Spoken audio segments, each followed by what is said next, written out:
My name is Janie, and I'm 62 years old. As I sit on my porch overlooking the turquoise waters of Key West, I often think about the words that changed everything. When my future daughter-in-law told me the greatest gift for their wedding would be if I disappeared from their family, she had no idea I'd take her literally. Let me know in the comments where you're watching from and hit that subscribe button. Sometimes the cruelest words can kill love, but they can also bring unexpected freedom. Michael was my only child, the center of my universe, from the moment the doctor placed him in my arms. Those tiny fingers wrapped around mine, and I knew I'd move heaven and earth for this perfect little boy. We formed an unbreakable bond, especially after his father Jack died in a car accident when Michael was 12. The night of the accident remains burned in my memory. 2 police officers at my door, their faces solemn as they removed their hats, the world spinning as I processed their words. Jack had been driving home from work when a truck driver fell asleep at the wheel crossing the median on Highway 17. My husband was gone instantly. That night I crawled into bed with Michael, both of us sobbing until sunrise.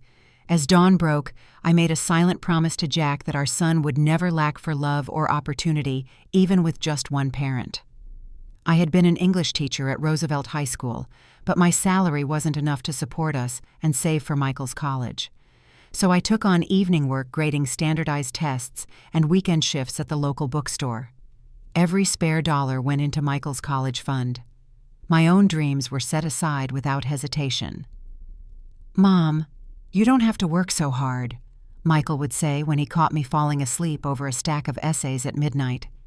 "Education is your ticket to a better life," I'd reply, ruffling his hair. "Besides, I'm tougher than I look." Despite our financial struggles, those years held some of my most treasured memories. Our summer camping trips to Lake Michigan, where we'd sit by the fire roasting marshmallows and making up ridiculous ghost stories.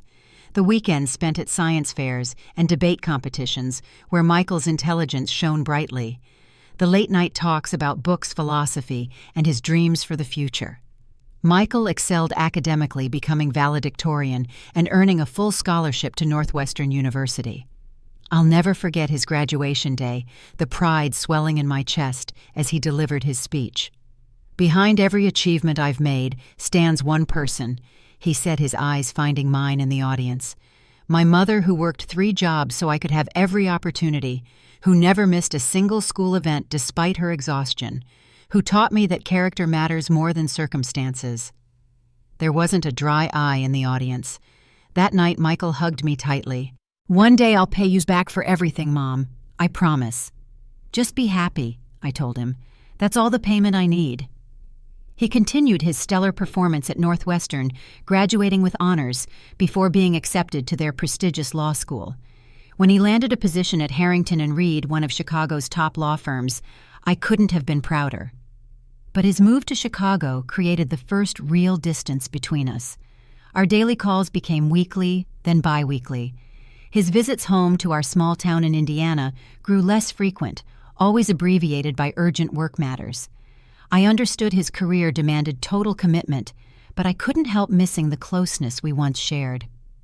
"The firm keeps me busy, Mom," he'd explain during our brief conversations. "First-year associates have to prove themselves." I never complained, never made him feel guilty. This was what I'd worked so hard for, after all, Michael having opportunities I never had. Then came the phone call that would ultimately change everything. "Mom, I've met someone amazing," Michael announced, his voice vibrating with excitement. "Her name is Veronica Blackwell. She's brilliant, beautiful, graduated from Yale Law, works for Goldman Sachs. I think she might be the one." My heart swelled at his happiness, even as a tiny prickle of apprehension tickled my spine. The way he emphasized her credentials seemed strange, as though her pedigree was what made her worthy of love. 3 months later, Michael brought Veronica to Indiana for dinner. I spent the entire day preparing, making Michael's favorites, cleaning every corner of my modest 3-bedroom house. When they arrived, my first impression of Veronica was striking beauty paired with cool assessment. Tall and slender, with sleek dark hair and impeccable designer clothing, she surveyed my home with a smile that didn't reach her eyes. "What a quaint little place," she said, running a manicured finger along my bookshelf. "So cozy and rustic. Throughout dinner, she asked polite questions about my teaching career and life in our small town, but each response seemed to confirm something in her mind. When Michael proudly showed her his childhood bedroom with its faded sports posters and science fair trophies, I overheard her whispered comment, "We'll have to help you upgrade your style once we're living together." As they prepared to leave, Veronica embraced me with the perfect socially appropriate hug, not too close, not too distant. "Thank you for raising such a wonderful man, Janie. I can see where Michael gets his determination." Something in her tone suggested she saw nothing else of value he could have inherited from me. As their car disappeared down the street, I stood in the doorway feeling a strange sense of loss, as though Michael had driven away with someone I didn't recognize beside him. Little did I know this dinner was just the opening act in a painful drama that would ultimately tear my family apart. The next time I saw Veronica was 3 months later at Thanksgiving.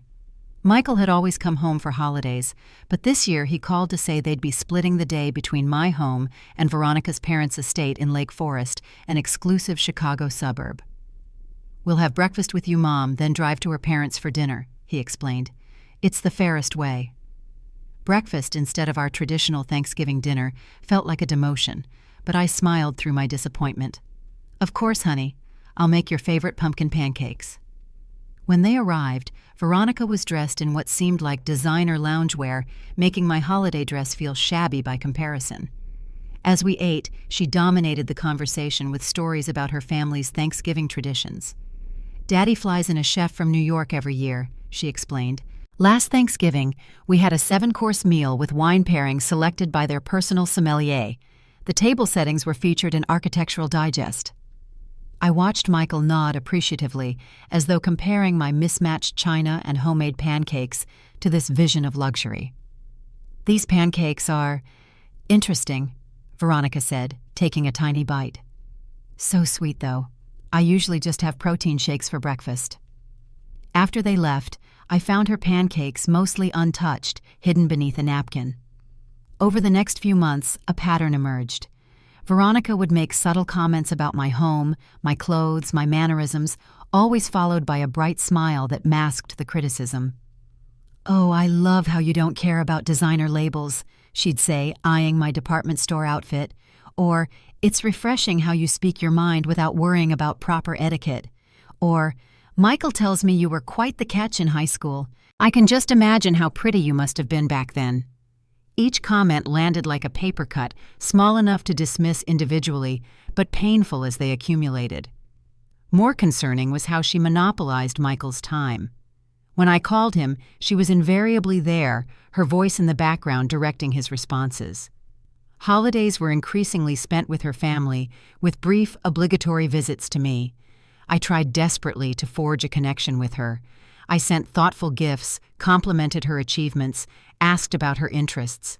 Nothing penetrated the polite but impenetrable wall she had constructed.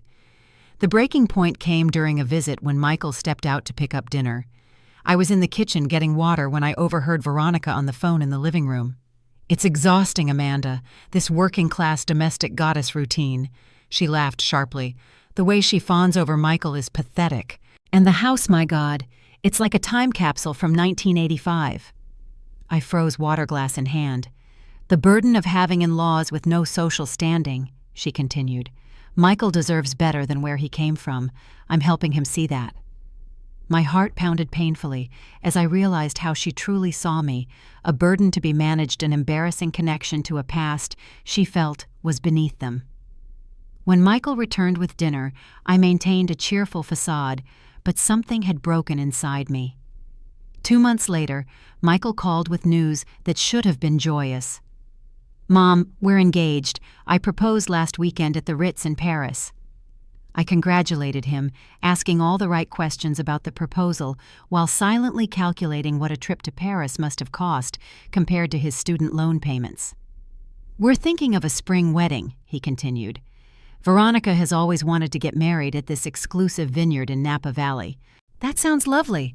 I managed, wondering if my teacher's pension would stretch to cover a cross-country trip and appropriate attire for such a venue. "Veronica's mother is handling most of the arrangements," he added. "They have a very specific vision." "What about my role?" I asked, trying to keep my voice light. Traditionally, the mother of the groom helps with the rehearsal dinner or— Actually, Mom, Michael interrupted, sounding uncomfortable. The Blackwells want to handle everything. Veronica's father is covering all the costs. They've already booked their preferred vendors and venues. I see, I said quietly. It's easier this way, Michael added quickly. You won't have to worry about anything. Just show up and enjoy the day. Just show up, as though I were a distant acquaintance rather than the woman who had sacrificed everything for him. What Michael didn't say, but I later discovered, was that I wouldn't even be seated at the family table during the reception. My place would be at a table with distant Blackwell relatives, far from my only child, on one of the most important days of his life. When I hung up the phone that night, I cried for the first time since Jack's funeral. Not just for myself, but for the son who seemed increasingly unrecognizable to me. The wedding was scheduled for June at an exclusive vineyard in Napa Valley, where the basic package started at $50,000. When I received the formal invitation, my name was misspelled as Jamie Walker, rather than Janie Walker, an error that felt suspiciously deliberate. My first shock came when I discovered Michael had taken out a second mortgage on his Chicago condo to contribute to the wedding costs. The condo I had helped him purchase with my retirement savings for the down payment. The condo that for tax purposes still had my name on the deed along with his. Michael, are you sure you can afford this? I asked during one of our increasingly rare phone conversations. It's fine, Mom, he said dismissively. Veronica deserves her dream wedding. Besides, her parents are paying for most of it. But a second mortgage is a serious financial commitment. I pressed, concerned about his growing debt. No offense, Mom, but you don't really understand the financial world I'm in now, he replied. This is a normal investment for people at our level. The property will appreciate enough to cover it easily. Our level. As if we now existed in different dimensions of humanity. When I received the itinerary for the wedding weekend, I noticed most events excluded me. There was a welcome dinner for family at the Blackwell estate the Thursday before the wedding, a wine tasting tour for the bridal party and family Friday morning, a rehearsal dinner Friday evening at a Michelin-starred restaurant. I was only invited to the ceremony and reception on Saturday. When I called Michael to ask about the other events, his discomfort was palpable. Those are really just for immediate family and the bridal party, Mom. I'm not immediate family. My voice cracked despite my efforts to stay calm. Of course you are, he backpedaled. It's just, Veronica's parents organized everything and space is limited. Plus I thought the cross-country travel would be tiring for you.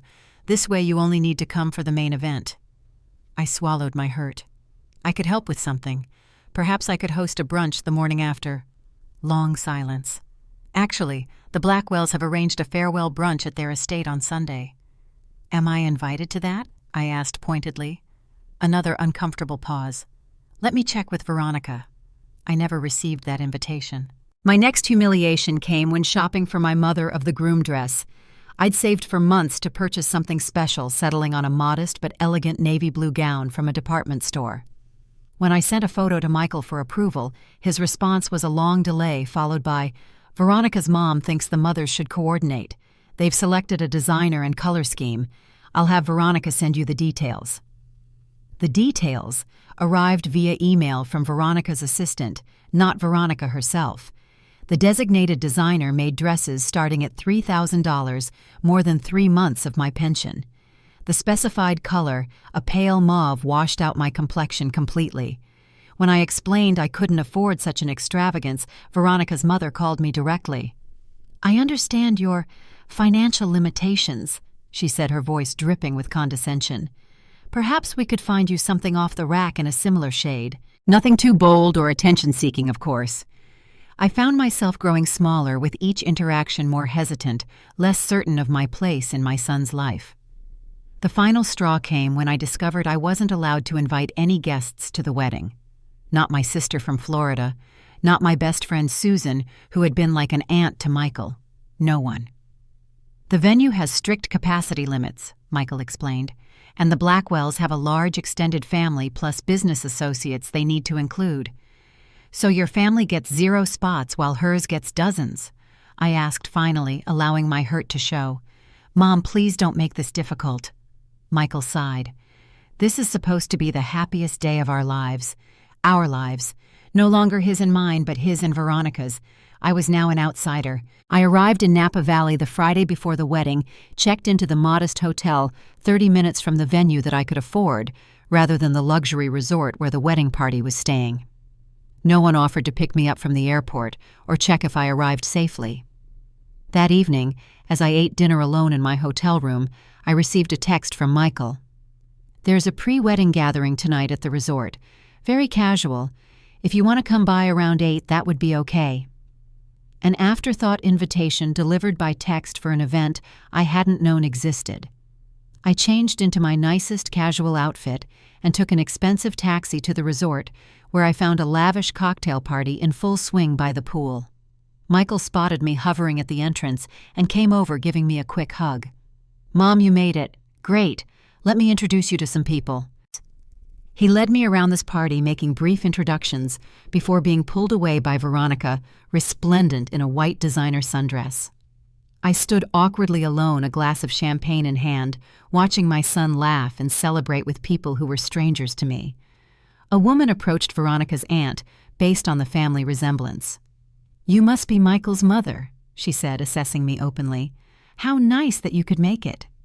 "I wouldn't miss my only son's wedding," I replied. "Such a lovely couple," she continued. "Veronica has done wonders for Michael. I understand he came from quite humble beginnings.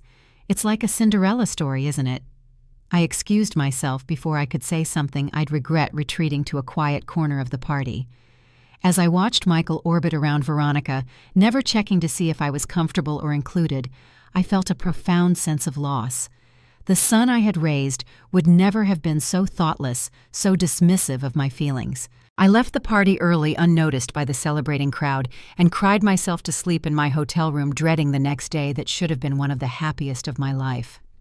The morning of the wedding dawned with perfect California sunshine, as though the weather itself had been arranged by the Blackwells. I'd barely slept, my eyes puffy from crying, and my heart heavy with the growing realization that my role in Michael's life was diminishing by the hour. I'd brought a special gift for Veronica, a delicate pearl bracelet that had belonged to Jack's mother. It wasn't valuable in monetary terms compared to the Blackwells' wealth, but it held generations of family history. I hoped it might serve as an olive branch, a way to connect with my new daughter-in-law. After breakfast, I took a taxi to the luxury resort where the bridal party was preparing. Michael had mentioned Veronica would be getting ready in the presidential suite, so I headed there, gift box in hand, hoping for a moment alone with her before the ceremony. As I approached the suite, I heard animated voices and laughter through the door. I raised my hand to knock when Veronica's distinctive voice cut through clearly. "Can you imagine what my college friends will think when they see Michael's mother?" She was saying, her tone dripping with disdain. "She looks like she shops exclusively at discount stores, and that accent so provincial." Feminine laughter followed.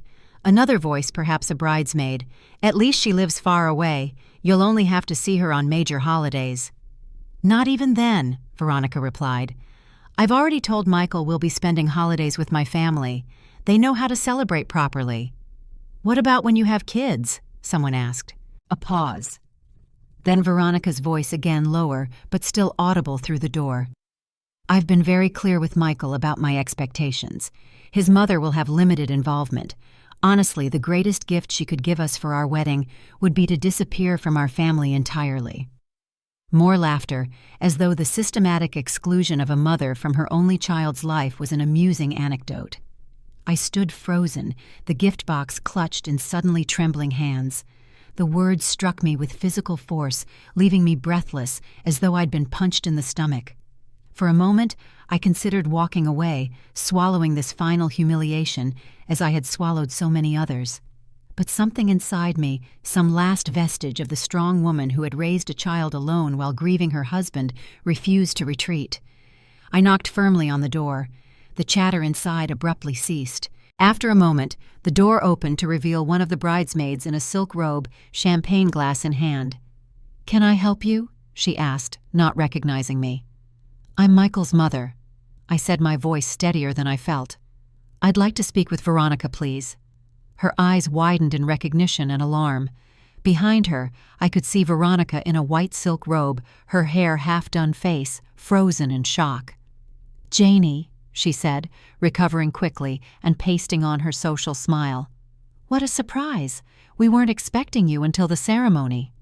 "Clearly," I replied, stepping into the suite uninvited. The bridesmaids exchanged nervous glances, some having the grace to look embarrassed. "I brought you a gift," I said, extending the small box. "It's a family heirloom that belonged to Michael's grandmother." Veronica took the box cautiously, as though it might contain something distasteful. "How thoughtful." "I also wanted to ask you about something I just overheard." I continued, my heart pounding but my resolve firm. "Did I correctly understand that your ideal wedding gift from me would be my complete disappearance from your family?" The room went deadly silent. Veronica's carefully composed face flickered between expressions calculating her best response. "You misunderstood," she said finally, her tone dismissive. "We were just joking around. Wedding day jitters, you know." "It didn't sound like a joke," I persisted. "It sounded like the culmination of how you've treated me throughout your relationship with my son." "I think you're being oversensitive," Veronica replied, her tone hardening. "This is my wedding day, and you're creating drama where none exists." At that moment, the suite door opened again, and Michael entered handsome in his tuxedo pants and crisp white shirt. "Mom," he said, surprised. "What are you doing here? Is everything okay?" I turned to my son, the boy I had raised alone, the man I had sacrificed everything for. "I just heard Veronica tell her bridesmaids that the greatest wedding gift I could give would be to disappear from your lives." Michael's face reddened.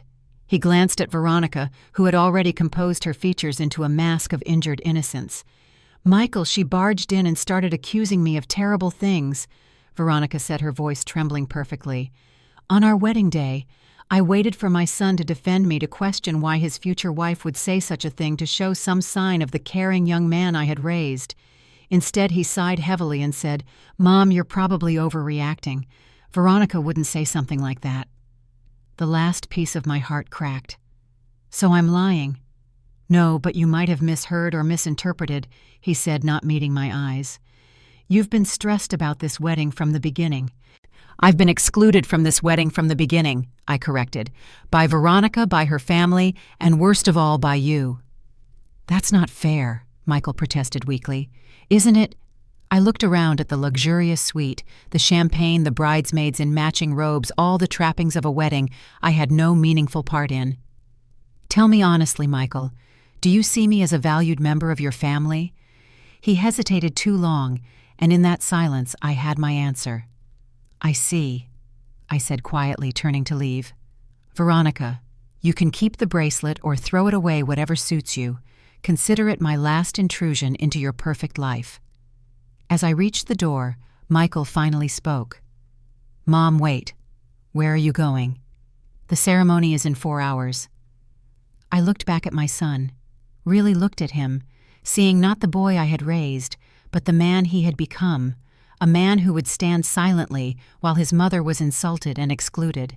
"I'm going to give Veronica her wedding gift," I said simply, "my disappearance." As I closed the door behind me, I heard Veronica's annoyed voice. "Michael, go after her. We don't need another scene today." But it was too late for that. In my heart, I had already gone. Back in my hotel room, I sat on the edge of the bed, hands still shaking from the confrontation. The initial shock was wearing off, replaced by a cold clarity I hadn't felt in years. If they wanted me gone, truly gone, perhaps I should oblige them completely. Not just abstain from the wedding, but disappear from their lives in a way they would remember. I pulled out my phone and called Frank Donovan, my attorney since Jack's death, who had handled our will and all legal matters for our family. "Janie, shouldn't you be at Michael's wedding?" Frank answered, surprised. "Plans have changed," I replied. "Frank, I need to confirm something immediately. The condo Michael lives in, my name is still on the deed as co-owner, correct?" "Yes," Frank confirmed. "We kept it that way for the tax advantages we discussed. You're the majority owner on paper at 51% with Michael at 49%. Why do you ask? And as majority owner, I have the legal right to sell the property." A pause. "Technically, yes, though it would be unusual without Michael's consent. Janie, what's happening? I explained the situation briefly, my voice breaking only once as I recounted Veronica's cruel words and Michael's betrayal. My God, Frank said when I finished. I'm so sorry, Janie. Don't be sorry, be helpful, I replied, a plan forming rapidly. I want to sell the condo immediately. Is that possible? Well, there's a process, Frank hedged. Listing showings offers closing. It typically takes months. What if I already have a buyer willing to pay market value in cash with an expedited closing? You do. Harris Properties has been sending Michael offers for 2 years. They're developing the entire block into luxury units. Their last offer was well above market value, all cash with flexible closing terms. Frank whistled low. That changes things. With a motivated buyer already lined up, we could potentially close in days, not months. But Janie, this is Michael's home. Where will he and Veronica live after the wedding? That's no longer my concern, I said, surprising myself with the steadiness of my voice. He's made it clear I'm not part of his family anymore. This is a drastic step, Frank cautioned. Are you sure you want to do this? I've never been more certain, I replied. Can you make this happen today? Frank sighed heavily. I'll call Harris Properties immediately. If they're still interested and willing to move quickly, we could potentially have papers drawn up by this afternoon. Do it, I instructed. And one more thing. I need to know who's providing the services for this wedding, particularly the venue catering, flowers, and music. Janie, Frank's voice held a note of warning. Just find out, please. I'm going to need those contacts. After hanging up, I sat for a moment breathing deeply, giving myself one last chance to reconsider.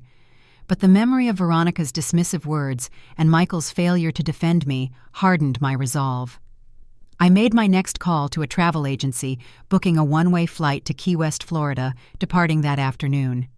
I'd always dreamed of living near the ocean, of writing the novel I'd put aside to raise Michael. Now seemed the perfect time to pursue those dreams. While waiting for Frank to call back, I methodically packed my belongings, checked out of the hotel, and arranged for a taxi to the airport. Frank called back within the hour, his voice tense with concern, but professionally efficient.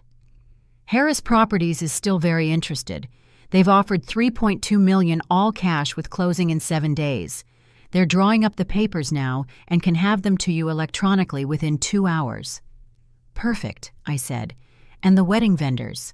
Frank hesitated before providing the information. The venue is Bellezza Vineyard, catering by Chef Anton, flowers from Eden Floral, music by the Claremont String Quartet. Janie, what are you planning? Justice, I replied simply. Please email me those papers as soon as they're ready. While waiting for the sale documents, I made a series of calls using my most authoritative voice and posing as Veronica's personal assistant. This is Claire from the Blackwell Walker wedding. I began each call. I'm afraid I have to inform you of some last-minute changes. One by one, I canceled every service for the wedding, citing unforeseen circumstances and the couple's change of plans. Most vendors required substantial cancellation fees with such short notice.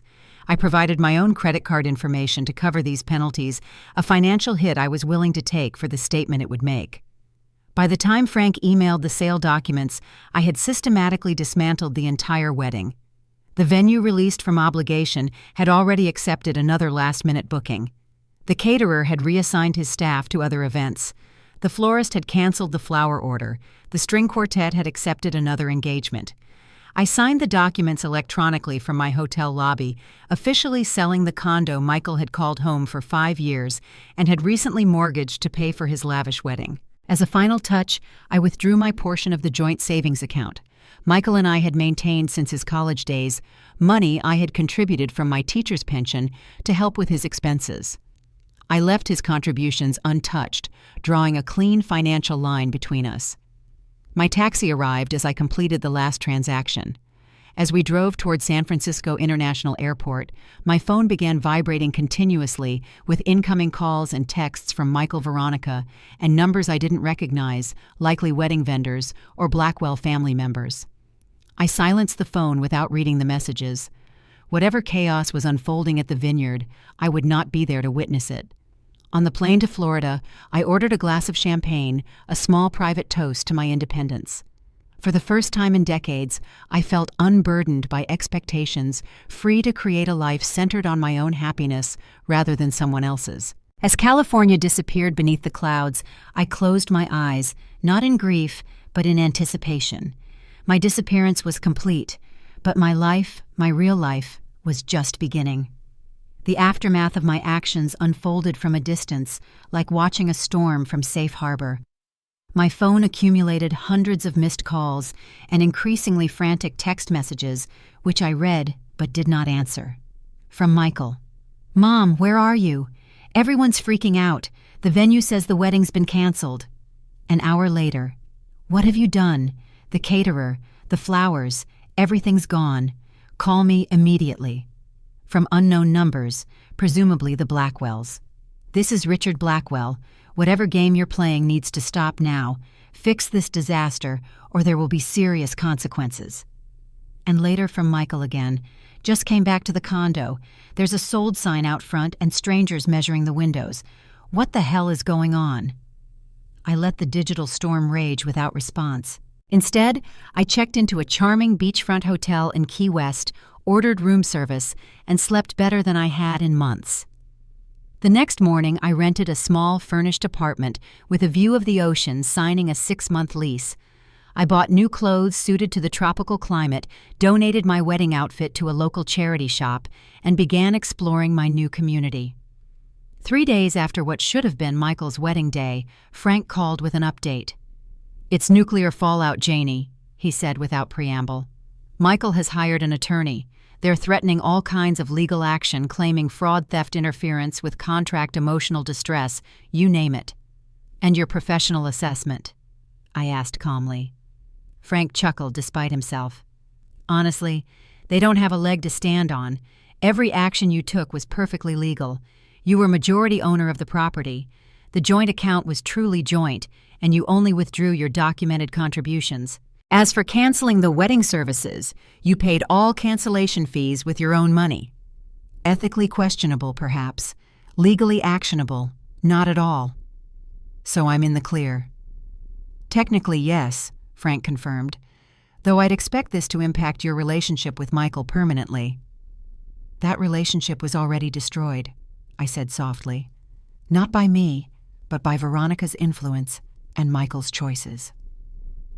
A week passed then, too. I found a part-time job at a local bookstore, joined a beachside yoga class, and began writing the novel I'd put aside for 30 years.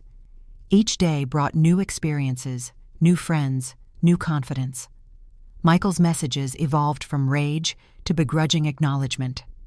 "The condo sale closed today. Harris Properties is giving us 30 days to vacate. We're staying with Veronica's parents for now. Thanks for the notice."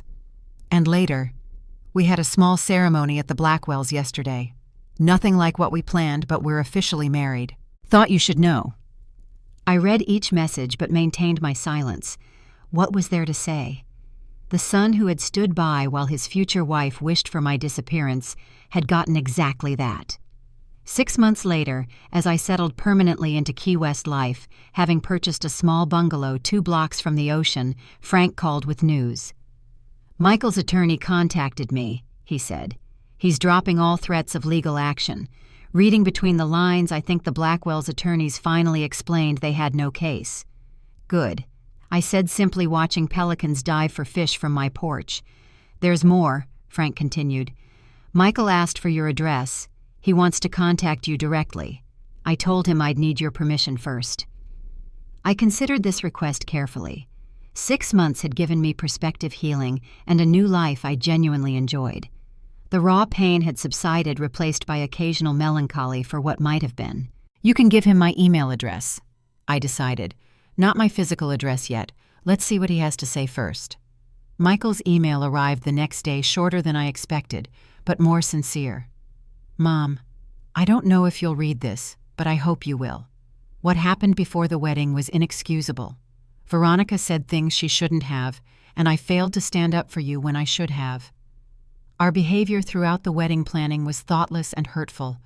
While I was shocked by your response, I've had months to reflect on why you felt pushed to such drastic measures. I understand better now. I'm not asking for forgiveness yet, Just a chance to talk. Please. I let the email sit for days considering my response. Finally, I wrote back a single line. I'm willing to talk, but I'm not ready to meet in person. We can start with phone calls. Our first conversation was awkward, filled with long pauses and careful words. Michael explained that he and Veronica were living in a small apartment saving for a new down payment, their dream home plans indefinitely postponed. Veronica's parents offered to buy us a place, he admitted, but I declined. I need to stand on my own 2 feet. This small assertion of independence surprised me. Perhaps the experience had taught him something after all. Our calls became regular once a month at first, then bi-weekly. I learned that Veronica remained resentful, blaming me entirely for ruining her special day. But Michael had begun to establish boundaries with both her and her family. I should have done that with you too, he acknowledged during one call. Set healthy boundaries instead of allowing Veronica to push you out entirely. I was a coward trying to please everyone and ending up hurting the person who'd never hurt me.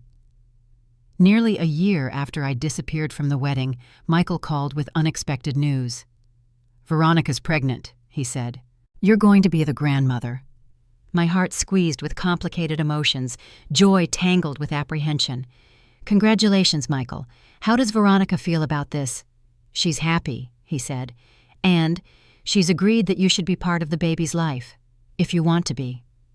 I'd like that, I said carefully. But I need to know where I stand with both of you. I won't put myself in position to be hurt again. I understand, Michael replied, which is why I think it's time we met in person. I'd like to come to Key West, just me to talk.